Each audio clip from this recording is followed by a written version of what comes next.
नमस्कार, आपका आज के वीडियो में स्वागत है। आज के वीडियो में हम कुंडली के तीसरे भाव के बारे में चर्चा करने वाले हैं। तीसरा भाव जो है, कुंडली का जो थर्ड भाव होता है वो संचार का कारक होता है। संचार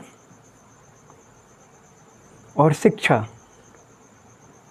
शिक्षा का मतलब एलिमेंट्री शिक्षा, प्राइमरी स्कूल की शिक्षा, मिडिल स्कूल की शिक्षा। जैसे जैसे हम मिडिल स्कूल से हाई स्कूल की ओर बढ़ते हैं, हाई स्कूल से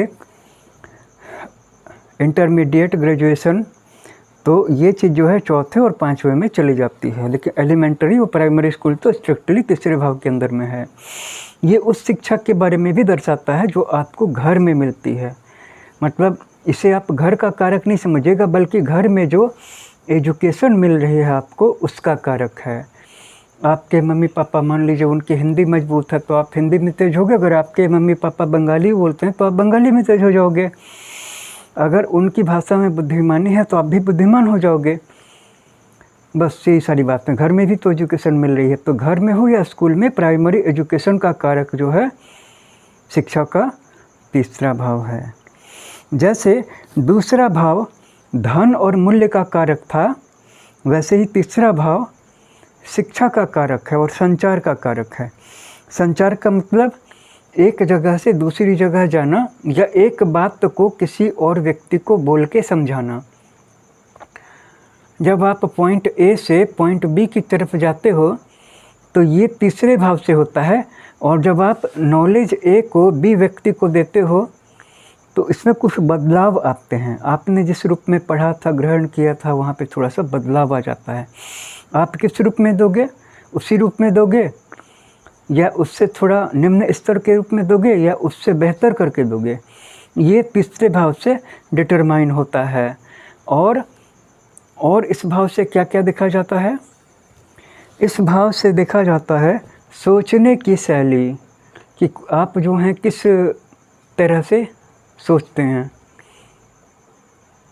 सोचने का तरीका। अब जैसे बहुत लोग कहते हैं कि अपन का धमाका जो होगा सबसे लास्ट में होगा, बहुत लोग कहते हैं ना। या फिर कहते हैं कि आप जहाँ पर सोचना ख़त्म करते हैं, मैं वहाँ पे सोचना शुरू करता हूँ।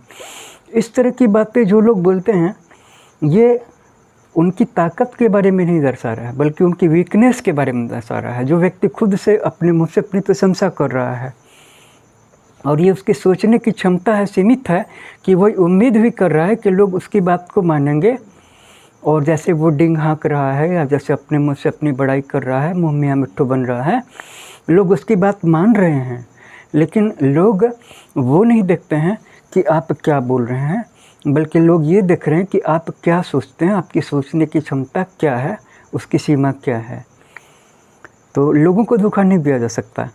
इसलिए जो वास्तव में बुद्धिमान व्यक्ति होते हैं वो लोगों को कभी नहीं बताने जाते हैं कि मैं क्या सोचता हूँ, या मैं कितना चतुर हूँ, या मेरे अंदर कितनी बुद्धि है। नहीं बताते हैं कभी भी। और जिसके अंदर में इसकी कमी है वो लोगों को बताता है।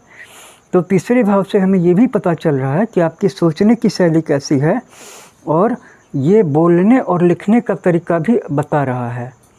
जैसे कि किसी का कम्युनिकेशन पावरफुल है, अच्छा बोल सकता है या अच्छा बोल सकती है, या लिख सकता है या लिख सकती है, तो बोलने और लिखने का जो तरीका है वो भी हम तीसरे भाव से डिटरमाइन करेंगे। तीसरे भाव का स्वामी अगर उच्च का है या अच्छे स्थान में बैठा है या दिग्बली है, नवांश में उच्च है, तो बोलना भी आएगा, लिखना भी आएगा। लेकिन डिपेंड ये भी करता है कि तृतीय किसके नक्षत्र में भी बैठा है। अर्थात बोलना लिखना तो आएगा, लेकिन क्या वो प्रोडक्टिव होगा, बेनिफिशियल होगा, उससे उसको लाभ होंगे, ये नक्षत्र से पता चलता है।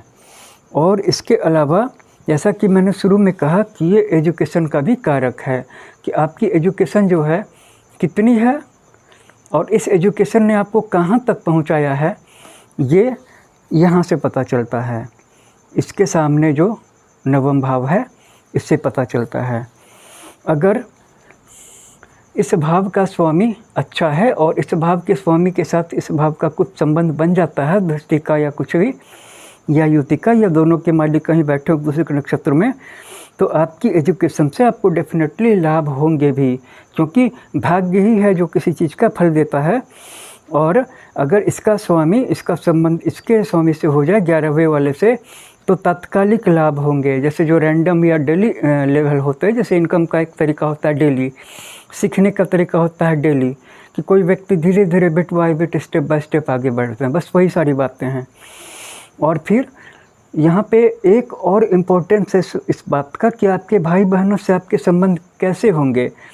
तो आपके ब्रदर्स से या आपके सिस्टर्स से आपके संबंध कैसे होंगे, ये भी हमें तीसरा भाव या उसका स्वामी, उस पर पढ़ने वाली दृष्टि बताएगी। और ये भी कि उनकी सामाजिक स्थिति कैसी होगी, आर्थिक स्थिति कैसी होगी। आपके छोटे भाई बहनों का पता तीसरे भाव से चलता है और बड़े भाई बहनों का पता 11वें भाव से चलता है। तो तीसरा भाव जो है आम तौर पर आपकी ओवरऑल कल्चर को, एजुकेशन को, और एजुकेशन लेने के बाद आपका बोलने का तरीका सुधरा कि नहीं। बहुत सारे लोग बहुत पढ़े लिखे, लेकिन जब मुँह खोलेंगे तो पता चलेगा कि गंवार हैं। और बहुत सारे लोग नहीं पढ़े लिखे हैं, लेकिन फिर भी जब बात करेंगे तो आपको कतई नहीं लगेगा कि ये व्यक्ति नहीं पढ़ा लिखा है, क्योंकि उनकी ग्रहणशीलता इतनी अच्छी है, उच्च दर्जे की, ऊँचे कोटि की है, कि वो किसी भी अच्छे व्यक्ति से मिलने वाली क्वालिटीज़ को ग्रहण कर लेते हैं। और जो नादान, नासमझ या अपने मुँह से अपनी प्रशंसा करने वाले लोग हैं, उनसे किसी भी क्वालिटी को नहीं लेते, उनसे फिल्टर आउट कर देते हैं। तो इस वीडियो में इतना ही। आप भी अपनी पूरी कुंडली की एनालिसिस करवाने के लिए इस नंबर पे संपर्क कर सकते हैं। ये मेरा व्हाट्सएप का भी नंबर है, आप चाहें तो इस पर कॉल भी कर सकते हैं तथा हमारी ज्योतिष संबंधी सहायता के बारे में आगे जानकारियाँ प्राप्त कर सकते हैं।